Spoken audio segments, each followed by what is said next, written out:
is Jim is going to explain to us how a Jimmy Jig is put together, how it was invented, and what it looks like. Okay. The deal is, this is not a Jimmy Jig, but this is a spinner bait. And we fish in a place in South America in Luzona, and it's called the Uruguay River. It divides Uruguay and Argentina. This is a spinner bait. Any bass fisherman knows about it. But the golden dorado that we catch are incredibly strong and powerful, so the normal spinner bait doesn't work.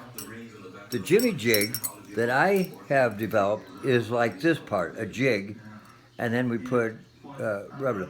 What Joe has done as a second thing is put these spinners to attract. Special hooks, special connections. Now, he's gone a little crazy on it. We haven't even, he's made all these 8 months, 10 months before we've gone, and you'll never use this many, but that's what he likes doing. And he actually makes them himself. So they got special hooks, but we really haven't done it that much. Mostly the fish we've got have been with something that looks very similar to this amount down. And they call it the Jimmy Jig because this one bite, this is all gone. And I developed out of using ski rope, and a guy that knows how to fly tip would use that, and no matter how many times they hit it, they won't rip it up. This will be ripped up after one time, so Joe just brings down 3,000 or 4,000 more of them, and one strips it, he just puts another one on. But the problem with that, when you hang a big rubber grub on it, and they take that, and this is taken, they won't take just this. So you might be fishing quite a while, and you don't get another hit, thinking you got the rest on. So the stuff I designed, which is not right here, is similar to this, but it's made out of stuff that cannot tear off. But they also ruin the hook, don't they? And so Well, you came up yeah, with the latest one that has a third hook, correct? Well, you can connect a hook on here, but actually there's only one company called Owner Hooks that will not bend or break. These fish are unbelievable. When you buy regular lures, you have to change all the hooks, you have to change all the snaps, and so Joe has made these from scratch. And these fish, for whatever reason, destroy just about everything. And that's part of the reason why he made so many of them. He doesn't want to screw around fixing it, he just puts on another lure. And these are spinner baits.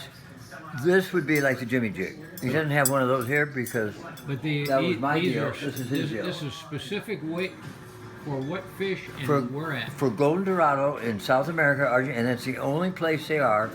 They kind of look like a salmon. They fight unbelievable, but they're only down in Argentina. And anybody who bass fishes or anything like that would understand the technique of casting. And there's a reason why somebody will catch 3 a day, some catch 33 a day. It's technique and it's feeling it. But they jump out of the water, and way over half of them we lose before we get them in the boat because they spit it.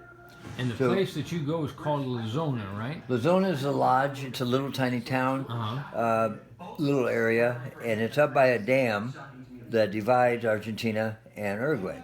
And now, let's say the government's making some changes, it might make it, we're going to come up with a plan B. But otherwise, I've been all over the world. It's the best place there is. And only a few fishermen can go on There's only 4 days a week.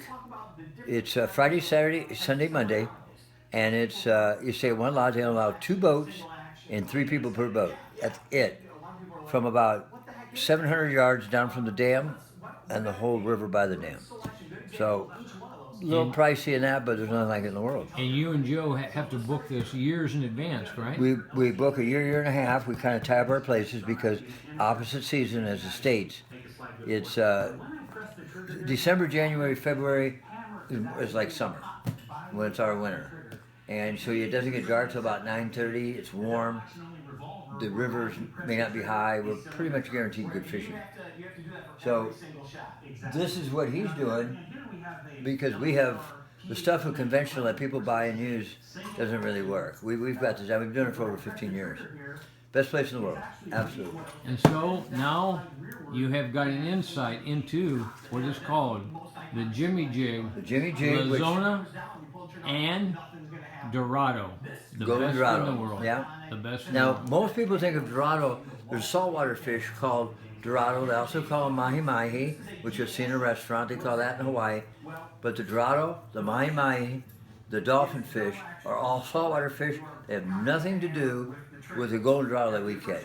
They're not related. Actually, if you take it over here, here's a picture. Right here is very much what they look like. That's actually it in a little bit of a cartoon design. Very much what they look like. And the teeth are ferocious. They're not real long, but they're amazingly, they tear blurs like no other fish. And they can bite through the line, so what? I've got my jig. The Jimmy Jig is right here. I'm going to show you the Jimmy Jig. Okay, So, Jim has just found the Jimmy discovered. Jig. He's got my jig here. And the reason this works so good mainly is the right hook. Oh, these are all mine. These are all mine that I developed. So what I have done is this part comes off. This part, is the rubber part right here can come off. And so it's actually what I have developed is this jig. They call it the Jimmy Jig just because nobody thought of it. This is all made of rope. It's like a nylon line that comes on ski rope. They have different colors, and then we heat it. It's 1.5 ounces, and it's a special hook that will not bend, yet it's thin to go through. Titanium? Titanium, and it's just a different hook. This weight is 1.5 ounces, 2 ounces, but when you add on these rubber grubs, which you have to put on a certain way, goes like this. Any bass fisherman knows they do it in a smaller scale. Then we'll add even more on, and they rip this off immediately. With the skirts and the stuff that he had on the other one, they rip those off right away. This, it'll take at least 5 or 6 fish to destroy this. So that's the difference. When you're out there, if they take this off, you still can catch a fish. So that's really the Jimmy Jig deal. It's just that it caught more fish and bigger fish than anything else. The spinner bait is fairly new in trying it, and it will also.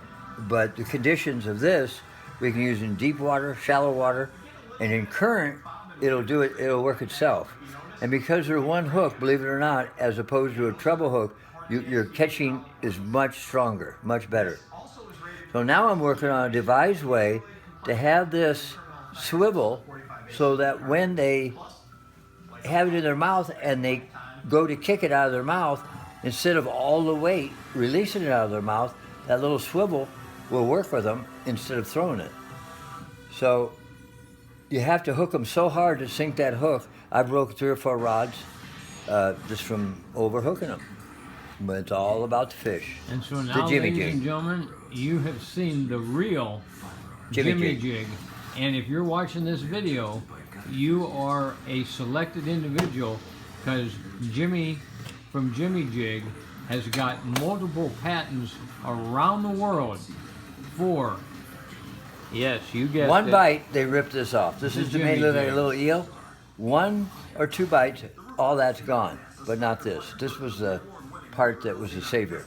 Then they're hooked. And that is it. That is the story of the Jimmy Jig.